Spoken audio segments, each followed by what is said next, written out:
Oi, turma do sexto ano. Hoje nós vamos estudar o capítulo 7, o mundo romano. Vamos ver um pouco sobre gladiador, escravo e rebelde, né? Vamos ver como eram os gladiadores e como o gladiador era escravo e ao mesmo tempo rebelde. Nascido na região grega da Trácia, em 109, o soldado esparto poderia ter seguido sua carreira no exército romano até o fim de sua vida, mas não. Desertou das tropas, foi capturado e escravizado. Foi mandado por seu dono, o mercador Létulo, a uma escola de gladiadores no sul da Península Itálica, pois era forte e habilidoso. Pode grifar esse parágrafo aí. Os gladiadores eram escravos que participavam dos torneios nas arenas lutando entre si ou com animais. Utilizavam nos combates lanças, tridente, escudo, rede e podia vir montados em cavalo ou em cima de carro puxado por eles. E podia vir montado em cavalo ou em cima de carro puxado por ele. A luta terminava somente quando um dos dois gladiadores era morto, desarmado ou ferido, sem poder continuar o combate.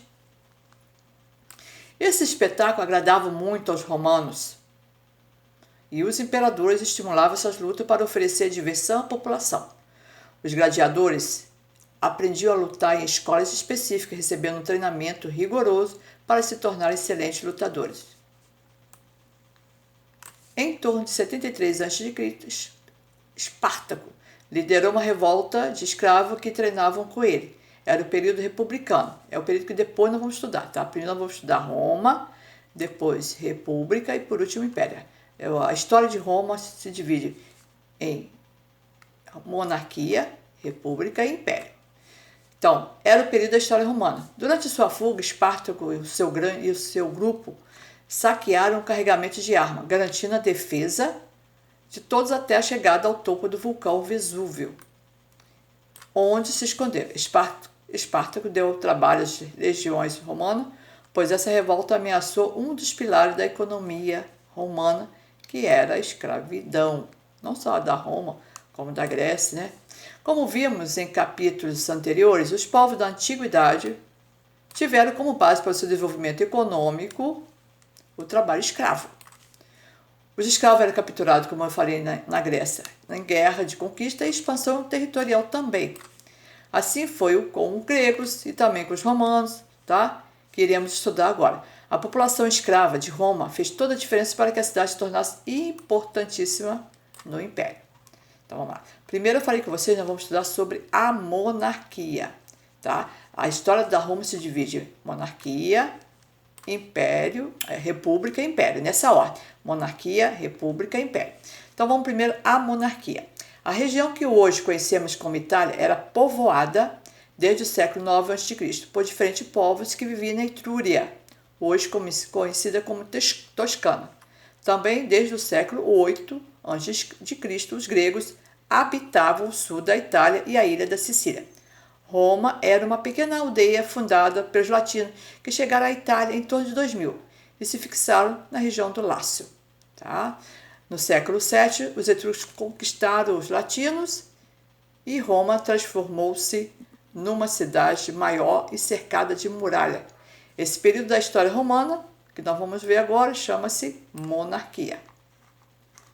Então também Roma não deixa de ter vários povos que fizeram parte da história. Agora vamos ver os romanos. Vamos ver a história de Roma. Como que aconteceu? Diz que a história de Roma tem a ver com Rômulo e Remo. Diz que foram os fundadores de Roma. Então vamos lá. Os romanos acreditavam que sua história havia começado com o nascimento de dois meninos gêmeos, filho de Rhea Silvia, uma mulher mortal, e de Marte, o deus da guerra. São povos que acreditam muito em crenças, né? Em deuses. Rhea era filha de Monitor, o rei de Alba Longa, um reino no centro da Península Itálica.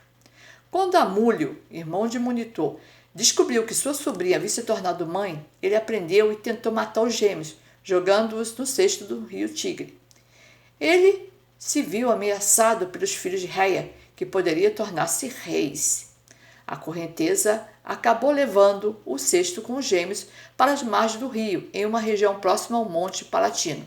Os meninos foram encontrados por uma loba, que os amamentou e cuidou de ambos como se fossem seus filhotes.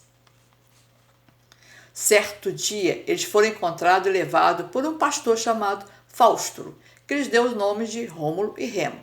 Já crescido ao saber de toda a história de seu nascimento, os irmãos tornaram a alba longa e expulsaram Amúlio do reino, devolvendo o trono para o avô.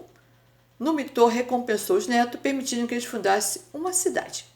A história dos meninos criados pela loba é a lenda da fundação da cidade de Roma, na altura dos anos 753 a.C. Sabemos que os povos da antiguidade tinham muitas crenças e imaginaram muitas lendas, porém pesquisa arqueológica indica que Roma foi fundada por comunidade de agricultores em uma das margens do rio Tibre, local cercado por 7 morros ou colinas. Então, vocês estão vendo que toda essa civilização é formada por crenças. Vamos saber agora um pouco sobre a política e a sociedade da monarquia, a época da monarquia. O rei etrusco elaborava as leis, julgava os crimes e organizava os cultos religiosos. A monarquia etrusca também contava com um conselho responsável pela aprovação das leis, composto de pessoas mais velhas vindas das principais famílias. Pode circular ou grifar. Os grandes proprietários de terras que descendiam das famílias mais antigas da cidade eram os únicos que podiam ocupar cargos administrativos. Cediam parte de suas terras a camponeses e suas famílias em troca de serviço militar e proteção. Esses eram chamados patrícios. Então, nós estamos falando da hierarquia da sociedade de Roma na época da monarquia. Os pequenos agricultores, comerciantes e artesãos eram os plebeus e serviam nas tropas auxiliares do exército. Vocês vão ver na história da Roma, essas duas classes aqui vão ter muito atrito, muita briga entre essas duas querendo poder, tá? Para frente vocês vão observar melhor isso.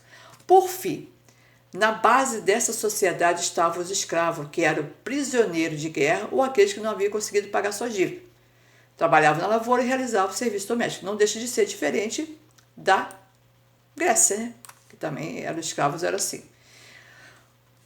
Os etruscos queriam expandir seu território, avançavam em direção ao sul da Península Itália para conquistar a Magna Grécia, ocupada pelos gregos.